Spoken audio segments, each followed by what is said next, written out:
နန်းနေရခွေးတစ်ကောင်ဆိုရင်တစ်ကောင်ခွေးများကြောင်းဆိုရင်ကြောင်းများနော်အဲ့လိုတလုံးနဲ့တော့အနေကိန်းကနေအများကိန်းဆိုတဲ့ဟိုဘယ်လိုလဲ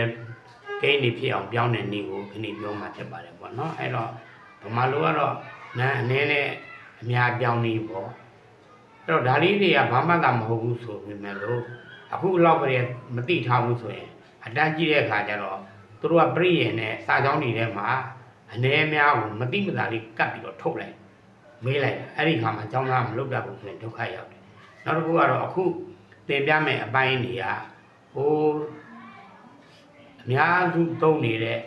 လောကပလီတွေတစ်လုံးချင်းကိုပြောလိုက်အတိတ်ပဲလေးကိုပြောလိုက်တစ်ခါပြီးလိုက်ဥပမာဆိုတော့ကောင်းတန်းနွားချီ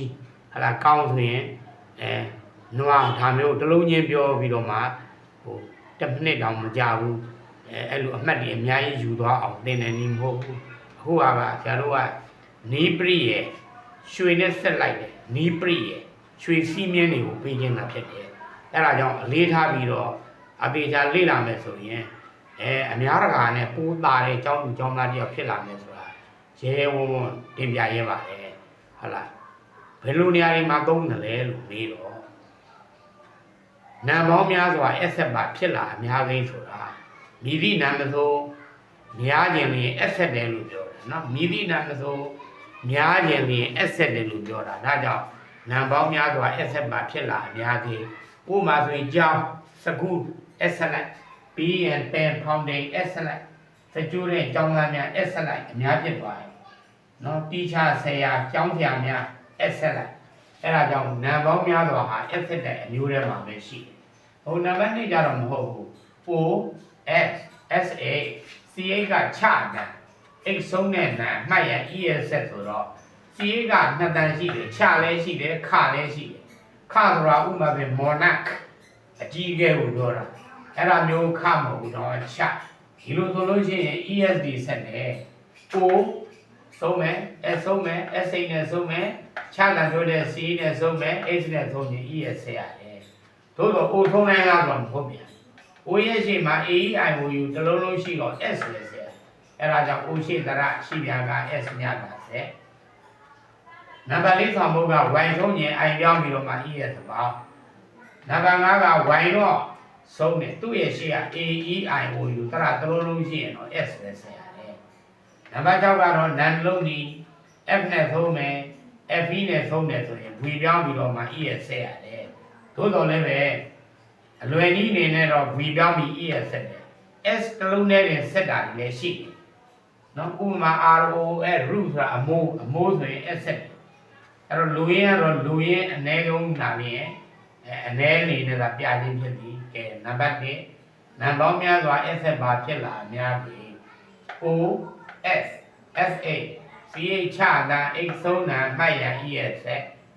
3 O ရှိတရာရှိပြန်က S မြတ်တာဆက်4 Y ဆုံး I ပြောင်း ES ပေါင်းဥမာ LADY Y တော့ဆုံးတယ် D က B consonant ဟော Y ကို I ပြောင်းလိုက်တော့ LADIE ဖြစ်သွားတယ်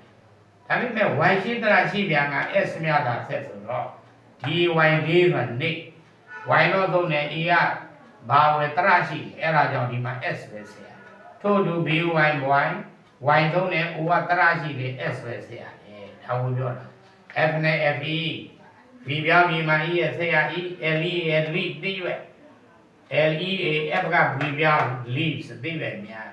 KNI FE knife ဆိုတာအဲ့တော့ KNI VES ဆိုတာက knife ကဓာတ်များသို့တော်လည်းပဲဟိုတစ်ခါတည်းကြတော့ပုံနေနည်းနဲ့မှတ်လို့မရတာတွေရှိတယ်ဗမာလိုပြောမယ်ဆိုတော့အနေအများပြီးချပုံဟန်နီးမမှန်မှတ်ရနံကိုခုဆိုဆရာတို့ငယ်တုန်းကပေါ့နော်ငယ်တုန်းကသင်ခဲ့ရဘူးတယ်ဘာလို့လဲ MEM ဆိုရင်အမျိုးသား A ကနေ E ပြောင်းလိုက်တော့ MEM men ယောက်ျားအမျိုးသားများဖြစ်တော့ WOMAN woman အမျိုးသမီး WOMEN ပေါ့ A ကနေ E ပြောင်းသွားတယ် women မိန်းမကြီးများထို့တူ child ဆိုရင် children သူ့ဆိုတာသွားတစ်ချောင်းနဲ့တိဆိုတာသွားများခုဆိုတာကဘဲငန်းဂီဆိုတာဘဲငန်းများထို့တူ loud slice လို့ mouse mice လို့ out ဇင်းလို့ဒီလိုလေးလည်းရှိတယ် ဥပမာဒီအားကြတမင်များဒါပဲဒီလိုလဲရှိတယ်အဲ့တော့အနေနဲ့အများကြီးလေးဟာအခြေခံကျောင်းသူကျောင်းသားများတွေအတွက်ရှိတဲ့ပညာရတစ်ခုနည်းတစ်ခုပဲ school asset classရဲ့ ESS teacher asset branch ဒီကိုင်း branches hero ဦးနဲ့သုံးနဲ့ heroes ES day days boy boys lady ladies YIES leaf leaves knife knives man men woman women child children tooth teeth goose geese etc အဲ့တော့နာနေအနေနဲ့အများပြောင်းလဲဖို့စီမင်းကတော့ဒီလောက်ပဲဒါလေးလောက်ကိုပြီးခြင်းအပြင်အတန်းကြီးတဲ့အခါမှာလိန်ပြီးမေးတဲ့အားလေးတွေကိုပြောင်းနိုင်ရမယ်အဲ့ဒါကြောင့်မလို့ဒါလေးကအခြေခံအတွက်လိုအပ်တယ်လို့ဆရာတို့ကတင်ပြခြင်းဖြစ်ပါလေနော်